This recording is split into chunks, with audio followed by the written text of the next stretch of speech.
marvels. Hundreds of earthen mounds rising above the farmlands near Xi'an.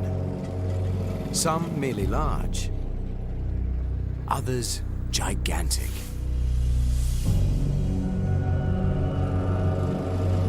What's buried inside them is mostly unknown. But who's inside isn't any mystery. These are the tombs of emperors, generals, lords and ladies, some of the richest and most powerful people who ever lived on Earth.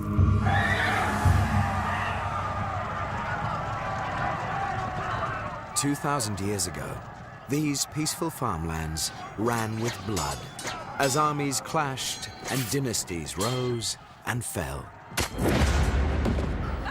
They rang with music and laughter as China's nobility reveled in all life's pleasures. And they echoed with the sounds of toil as thousands of workers built massive pyramid tombs, monuments of a splendid world even death couldn't end.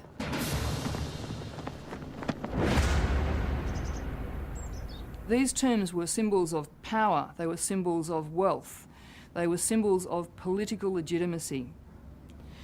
They said everything about how a person lived in their lifetime. They said it for eternity. To put it simply, we could say, I've got the biggest tomb, I'm the best.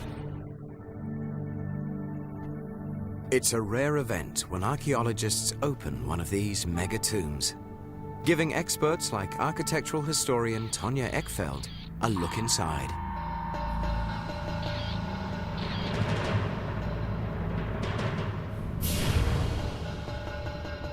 So many mysteries still lie beneath the earth.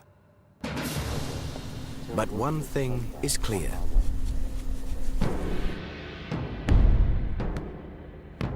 Centuries ago, building these tombs was a mega challenge. To satisfy their emperors, engineers had to move millions of tons of earth, dig huge holes dozens of meters deep, and cover them with man-made mountains.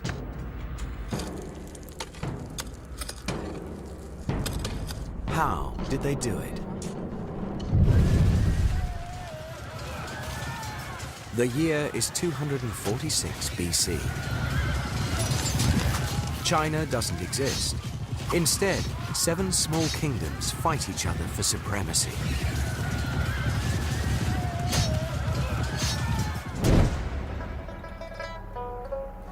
In one of them, called Qin, a new king has just inherited the throne. He's only 13 years old.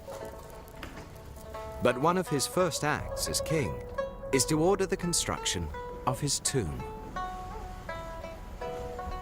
To us, 13 might seem a little young to be worrying about death.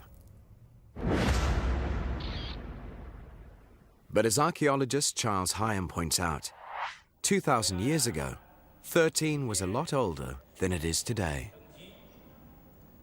Who can tell how long he would live? Some people were dying in their 20s or 30s, and therefore it was vital for him to ensure his immortality immediately. For the royal tomb builders, success or failure depended on getting one thing right: location. In ancient China, important tombs had to be built on higher ground, and a king's tomb had to be the highest of all. But building on high ground was no guarantee of success, unless workers could easily dig it dozens of meters deep.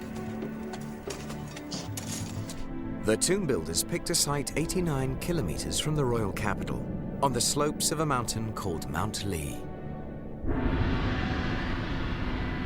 What they probably didn't know was that the tomb they were about to build would be one of the greatest tombs ever built on Earth.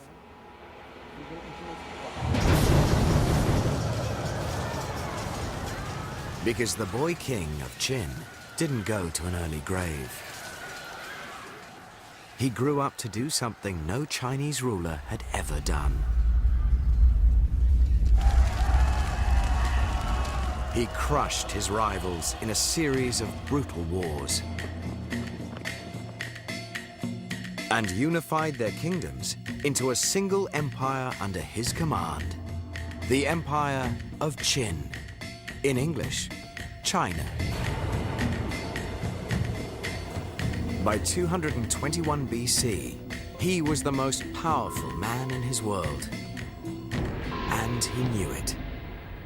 He renamed himself Qin Huangdi, the first emperor of China, and he wanted a tomb that would leave no doubt about who he was and what he had done.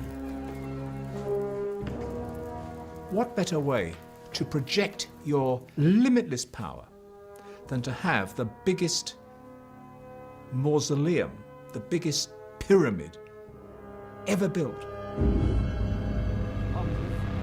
For his tomb builders, the first emperor's triumph was one of history's biggest game changers.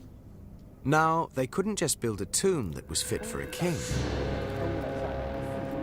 They had to build a monument to the most powerful man in China's history. Luckily, they were already working from a brilliant blueprint. A tomb that centuries later would astonish its discoverers. 1977. Chinese archaeologists excavate the tomb of an aristocrat named Zhang Houyi, who died some 200 years before the first emperor.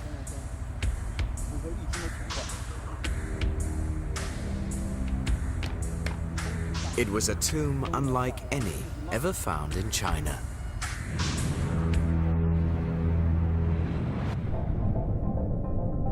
Earlier Chinese tombs had been simple vertical shafts. But Zhang Houyi's tomb was an underground palace, divided into chambers with holes in their walls and the coffin, so that his soul could roam at will through his eternal mansion. 200 years before the first emperor's tomb, we have a whole new concept, and that concept is this: that you don't just have a tomb, you have a palace, an underground set of chambers, each one to its own purpose, within which the dead would live in perpetuity. These great and powerful men would live on after death, and their tombs would need to satisfy all their requirements. Zhang Houyi's afterlife required a complete orchestra and almost 10 tons of exquisite bronze serving vessels. The bronze serving vessels, the wine vessels, the food vessels in this particular tomb are, at least in my view, some of the most, if not the most, spectacular bronze castings ever to come from the ancient world. But fine music and fine food weren't all that kept Zhang Houyi eternally happy. Archaeologists found the skeletons of 8 young women in his tomb.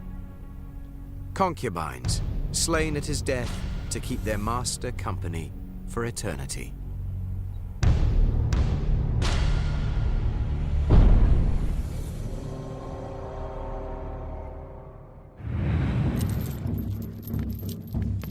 Some 2 centuries after the death of Zhang Houyi, engineers began building the first emperor's tomb.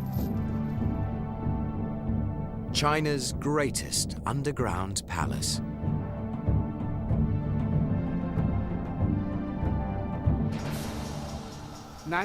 But according to archaeologist Wang Sheyi, the tomb builders couldn't even tackle that challenge until they solved another problem. A problem that threatened disaster. We are standing on the drainage side of Mount Li. There are 5 streams flowing down through Mount Li, and all of them were flowing directly towards the first emperor's tomb. Every year during flood season, the level of the water was high. The tomb's construction might be plagued by floods. 秦始皇陵墓的工程有很大的影响。